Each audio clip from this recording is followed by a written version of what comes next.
오늘은 칠병이어의 기적을 베푸신 예수님이라는 제목으로 말씀을 전하도록 하겠습니다. 오늘 본문에서는 떡 7개와 생선 2마리로 4,000명이 넘는 사람들을 먹이신 칠병이어의 기적 이야기가 기록되어 있습니다. 얼마 전 두로와 시돈이라는 이방인 지역에 잠시 방문하신 예수님은 다시 이스라엘 지역으로 돌아오셨고 갈릴리 호숫가 근처에 있는 광야에 머무시게 됩니다. 예수님이 이곳에 계시다는 소식이 주변에 퍼지게 되자 사람들이 모여들게 됩니다. 이 중에서 어떤 이들은 몸에 장애를 가져 고통당하는 사람들을 함께 데리고 왔습니다. 눈이 보이지 않는 사람, 다리가 불편하여 제대로 걷지 못하는 사람, 말을 하지 못하는 사람, 몸에 각종 장애를 가진 사람들을 예수님이 계신 곳으로 데리고 와서 고쳐주시기를 간구합니다. 예수님은 이들의 간구를 외면하지 않으시고 예수님 발 앞에 나온 모든 이들을 고쳐주십니다. 몸이 불편한 이들을 고쳐주신 이후에도 사람들이 계속해서 모여들었고 어느새 성인 남자만 4,000명이나 되는 무리가 예수님께로 오게 됩니다. 예수님은 이 많은 무리들의 사람들과 3일 동안 함께하사 하나님 말씀을 가르쳐 주십니다. 그리고 마지막 날 이 무리의 사람들과 헤어지기 전에 떡 7개와 작은 생선 2마리를 가지고 이들 모두가 배불리 먹을 수 있는 놀라운 기적을 베풀어 주십니다. 얼마 전 있었던 떡 5개와 물고기 2마리로 5,000명의 사람들에게 칠병이어의 기적을 베푸신 것과 동일한 기적을 베풀어 주신 것입니다. 예수님에게 있어서 기적은 신비한 능력을 보여주심으로 사람들의 관심을 끄는 것이 목적이 아니라 이 기적을 통해 중요한 영적 메시지를 전달하려는 목적을 가지고 계셨습니다. 예수님이 오늘 사람들에게 칠병이어의 기적을 베푸신 이유도 마찬가지입니다. 지금 예수님 앞에 모여있는 4,000명이 넘는 사람들에게 그리고 예수님에 대한 소문을 듣고 있는 그 당시 사람들을 향해 또한 앞으로 오고 가는 모든 시대 속의 교회와 성도들에게 중요한 영적 교훈을 전달하고자 칠병이어의 기적을 베풀어 주신 것입니다. 우리는 오늘 본문에 기록된 칠병이어의 기적을 통해 예수님이 알려주고자 했던 영적인 교훈과 메시지는 무엇인지 알아보는 시간을 가져보도록 하겠습니다. 첫 번째로 예수님은 영혼의 갈급함을 채워주시는 분이십니다. 본문 32절을 보시기 바랍니다. 예수께서 제자들을 불러 이르시되 내가 무리를 불쌍히 여기노라. 그들이 나와 함께 있은지 이미 사흘임에 먹을 것이 없도다. 길에서 기진할까 하여 굶겨 보내지 못하겠노라. 여기서 보니까 예수님이 3일 동안 사람들과 함께 하셨다는 사실을 알 수 있습니다. 예수님이 하나님의 사역을 감당하시면서 한 장소에서 오랫동안 머무는 경우는 많지 않았습니다. 특별히 오늘 본문에서와 같이 3일이란 긴 시간 동안 한 장소에서 머물며 동일한 대상을 향해 하나님 말씀을 가르치신 경우는 매우 특별한 경우라고 할 수 있습니다. 3일 동안 예수님과 함께하며 예수님에게 직접 하나님 말씀을 듣고 배운 4,000명의 무리들은 이 땅에서 다시는 누릴 수 없는 정말로 큰 특혜를 받은 사람들이었다고 할 수 있습니다. 말씀을 듣고 배우는 3일이라는 시간은 매우 특별한 시간이었고 4,000명의 사람들에게는 일평생 동안 가장 행복하고 소중한 시간이 되었을 것입니다. 예수님이 3일이란 긴 시간을 이 무리의 사람들에게 할애하신 이유는 이들의 영적 상태가 어떠한지를 알고 계셨기 때문입니다. 그 당시 이스라엘 백성들의 영적 상태는 매우 좋지 못했습니다. 정치적, 사회적으로 로마 제국의 압제와 과도한 세금으로 인해 정신적으로, 경제적으로 매우 큰 고통을 겪고 있었습니다. 이러한 상황에서 나라의 지도자들은 타락해 있었고 나라 전체가 매우 혼란스럽고 어지러운 상태에 있었습니다. 이러한 상황에 종교 지도자들까지도 무능하고 부패해 있었기 때문에 이스라엘 백성들은 하나님의 백성임에도 불구하고 바른 하나님 말씀을 가르침 받지 못하고 있었습니다. 이러한 시대를 살아가고 있었던 수많은 이스라엘 백성들은 영적으로 모두 병들고 굶주려 있었습니다. 예수님이 3일이란 긴 시간 동안 이들에게 말씀을 가르쳐 주신 것은 이들의 이러한 상태를 아셨기 때문입니다. 일평생을 살면서 제대로 된 하나님 말씀을 배워본 적이 없고 참된 하나님의 위로도 경험해 보지 못한 이들은 영적으로 너무나도 병약하고 궁핍한 상태에 있었습니다. 오병이어 기적을 베푸실 때에는 아침부터 저녁까지 하루가 안 되는 시간을 할애하셨는데 오늘 본문에서는 3일이란 긴 시간을 할애하십니다. 그만큼 이들의 영적인 기근의 상태가 심각했을 것입니다. 예수님은 이들의 영적인 회복을 위해서 3일이란 시간을 이들에게 집중적으로 사용하십니다. 영적인 궁핍함과 굶주림에 고통받고 있는 사람을 외면할 수가 없었던 것입니다. 과거 이스라엘 백성들만 영적으로 굶주려 있는 것이 아니라 오늘을 살아가는 수많은 사람들도 영적으로 병들어 있고 굶주려 있습니다. 수많은 사람들이 인생을 방황하고 있고 삶을 헛되게 살아가고 있습니다. 가장 큰 문제는 자신의 영적인 상태에 문제가 있다는 사실 자체를 인식하지 못하고 살아가고 있는 사람들이 대부분이라는 것입니다. 오늘날 영적으로 병들고 굶주려 있는 수많은 사람들을 회복시켜 주시고 치료해 주실 수 있는 분, 공허한 우리의 영혼을 채워주시고 우리의 마음에 참된 안식과 평안을 주실 수 있는 분, 그분은 오직 예수님밖에 없습니다. 우리 모두는 이 예수님을 간절히 찾아야 하고 이 예수님 앞에 나아가야 합니다. 이 예수님 앞에 나아가는 자들은 예수님이 받아주시고 영원토록 함께해 주십니다. 예수님은 그분 앞에 나오는 자를 외면하거나 내치지 않으십니다. 예수님은 삶의 방향성을 잃어버리고 인생을 방황하는 영혼들을 향해 수고하고 무거운 짐진 자들아 다 내게로 오라. 내가 너희를 쉬게 하겠다라고 선언하십니다. 우리의 영혼의 치료자요 참된 만족과 안식을 주시는 이 예수님 앞에 주저하지 말고 나을 수 있는 저와 여러분이 되시기를 바랍니다. 두 번째로 예수님은 인생의 필요를 책임져 주시는 분이십니다. 본문 32절을 다시 보시기 바랍니다. 예수께서 제자들을 불러 이르시되 내가 무리를 불쌍히 여기노라. 그들이 나와 함께 있은지 이미 사흘임에 먹을 것이 없도다. 길에서 기진할까 하여 굶겨 보내지 못하겠노라. 3일이란 기간이 지나 이제 예수님은 이 무리의 사람들과 헤어지려고 했습니다. 그런데 사람들과 헤어지기 전 예수님이 한 가지 마음에 걸리는 문제가 있었습니다. 그것은 바로 이 4,000명이 넘는 사람들이 매우 지쳐 있었다는 것입니다. 예수님과 4,000명의 사람들이 함께 있던 곳은 광야였습니다. 광야는 사람이 살지 않는 메마르고 척박한 땅이었기 때문에 먹을 것을 구할 수가 없었습니다. 3일 동안 광야에 머물렀던 사람들은 가지고 있던 음식을 다 먹었고 배고픔으로 인해 상당히 지쳐 있었습니다. 이들이 배고픔을 해결하고 충분한 휴식을 취하기 위해서는 마을이나 도시로 가야 했는데 그곳에 도착하기 위해서는 지금 머물고 있는 곳에서 한참을 걸어가야 했습니다. 이들이 매우 지치고 피곤한 상태에서 마을이나 도시로 가기 위해서 먼 거리를 이동한다면 몸에 큰 무리가 생길 수도 있는 상황이었습니다. 그래서 32절에 보니까 예수님은 그들이 해산하여 돌아갈 때 길에서 기진하여 몸이 상할까 걱정된다고 말씀하십니다. 이어지는 33절과 34절을 보시기 바랍니다. 제자들이 이르되 광야에 있어 우리가 어디서 이런 무리가 배부를 만큼 떡을 얻으리이까?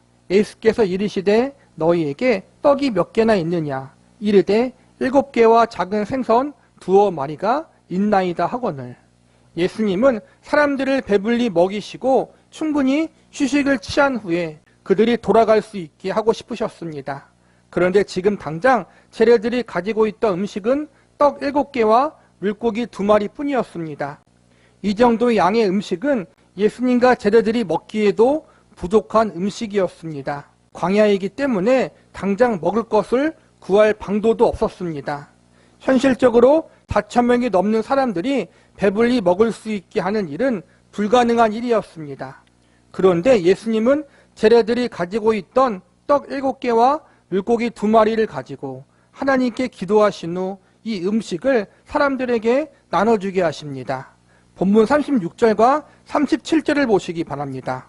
떡 7개와 그 생선을 가지사 축사하시고 떼어 제자들에게 주시니 제자들이 무리에게 주매 다 배불리 먹고 남은 조각을 7 광주리에 차게 거두었으며, 예수님의 말씀대로 제자들이 사람들에게 음식을 나눠주는데 4,000명이 넘는 사람들이 배불리 먹고 남는 기적의 역사가 일어납니다. 우리는 배고픔에 지쳐있는 사람들을 걱정하신 예수님의 모습을 보면서 또한 칠병이어의 기적을 통해 이들을 배불리 먹여주시는 예수님의 모습을 통해서 예수님이 사람들의 영적인 상태만 중요하게 보는 것이 아니라 사람들의 육신의 상태도 중요하게 보신다는 사실을 알 수 있습니다. 사람들에게 있어서 영적인 문제가 가장 시급하고 중요하지만 예수님은 사람의 육신의 필요도 무시하거나 외면하지 않으신 것입니다. 사입이나 잘못된 이단들을 보면 대표적인 2가지 특징이 있습니다. 하나는 너무 신비주의적인 것을 추구한다는 것이고, 또 하나는 돈과 물질에 집착한다는 것입니다. 그리고 결과적으로 사람들을 속이고 착취하여 몸과 마음, 영혼이 병들게 만듭니다. 그러나 우리 예수님은 어떠하십니까? 예수님은 사람의 영혼을 가장 중요하게 여기셨습니다. 그러면서 동시에 사람이 살아가는 데 필요한 육신적인 것들에 대해서도 소홀히 여기지 않으셨습니다. 또한 예수님은 단 한 번도 사람을 속이거나 이용하신 적이 없습니다. 오히려 예수님이 사람들에게 배신을 당할 것을 아시면서 사람들을 사랑으로 대하셨습니다. 그리고 그분의 생명까지 죄인들을 위해서 내어주셨습니다.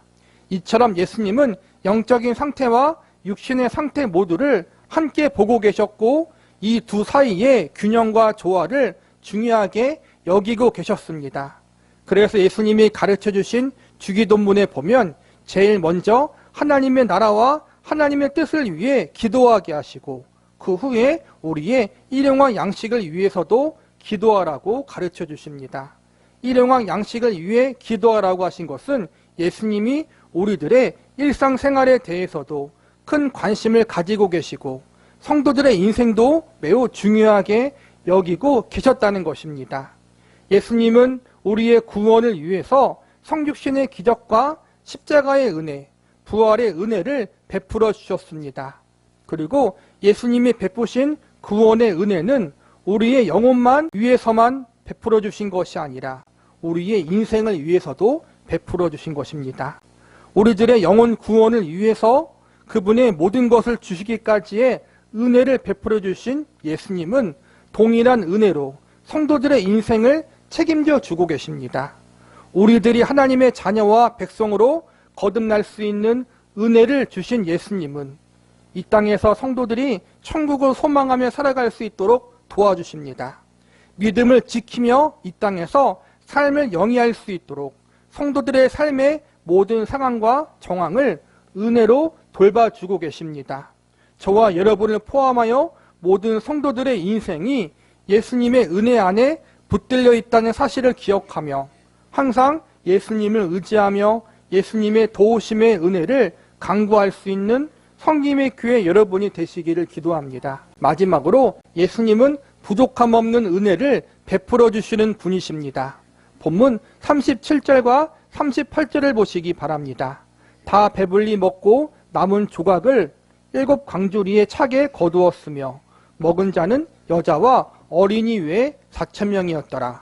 여기서 보면 여자와 어린이를 제외하고 모인 사람들이 4,000명이었다고 나와 있습니다. 즉 성인 남자만 4,000명이고 여자와 어린 아이까지 합하면 최소한 10,000명이 넘는 사람들이 칠병이어의 기적을 경험했다는 것입니다.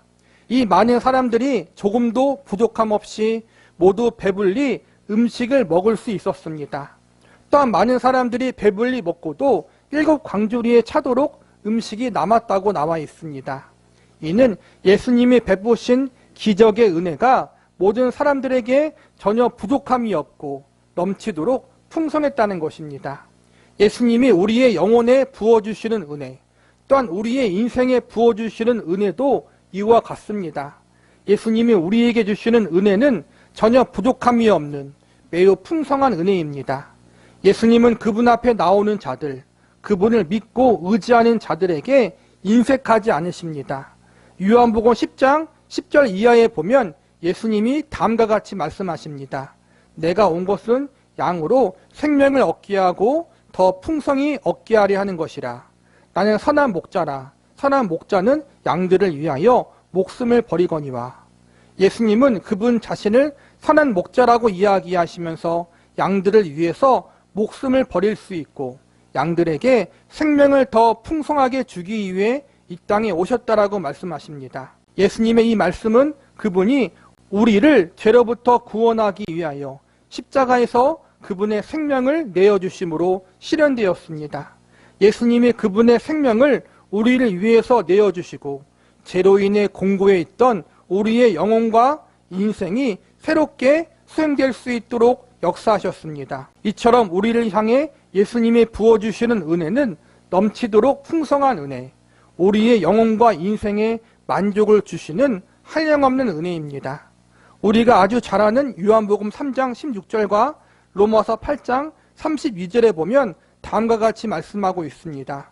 하나님이 세상을 이처럼 사랑하사 독생자를 주셨으니 이는 그를 믿는 자마다 멸망하지 않고 영생을 얻게 하려 하심이라. 자기 아들을 아끼지 아니하시고 우리 모든 사람을 위해 내주신 이가 어찌 그 아들과 함께 모든 것을 우리에게 주시지 아니하겠느냐. 예수님 그분 자신이 하늘의 영광된 보좌를 버려두고 우리를 위해 이 땅에 오셨습니다. 우리에게 그분 자신을 주시기 위해서, 그분 안에 있는 충만한 생명의 은혜를 주시기 위해서 이 땅에 성육신하셨습니다. 그렇기 때문에 하나님의 아들이자 하나님과 동등하신 예수님이 인간의 몸으로 오신 성육신의 사건이야말로 세상에서 가장 큰 기적이고 가장 큰 은혜라고 할 수 있습니다.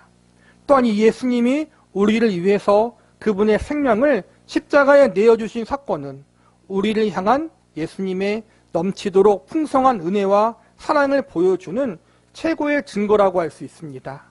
우리를 예수님 자신의 생명과도 같이 아껴주시고 사랑해 주시는 은혜, 그분의 모든 것을 주시는 은혜가 있기에 저와 여러분이 하나님을 아버지라 부를 수 있게 되었고 천국을 소망하는 사람들이 될 수 있었습니다. 이처럼 예수님이 그분이 주실 수 있는 가장 큰 기적과 최고의 은혜를 우리들에게 선물로 주셨습니다.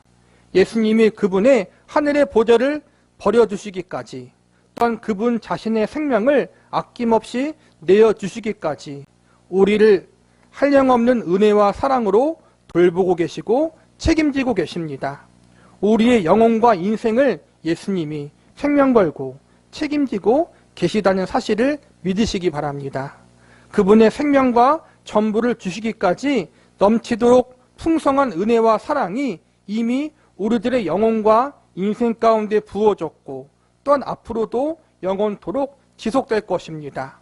우리에게 이 큰 은혜를 베풀어 주신 예수님을 절대적으로 믿고 의지하고 신뢰하시기 바랍니다. 지금 우리가 살아가고 있는 현실과 우리가 처할 삶의 정황이 만만치 않을 수 있습니다.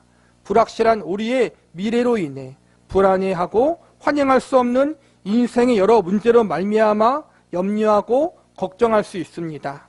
그러나 이 모든 정황과 상황 속에 예수님이 우리의 영혼을 가장 안전하게 보호해 주시고 우리의 인생을 예수님이 사랑으로 간섭하고 계시다는 것을 믿으시기 바랍니다.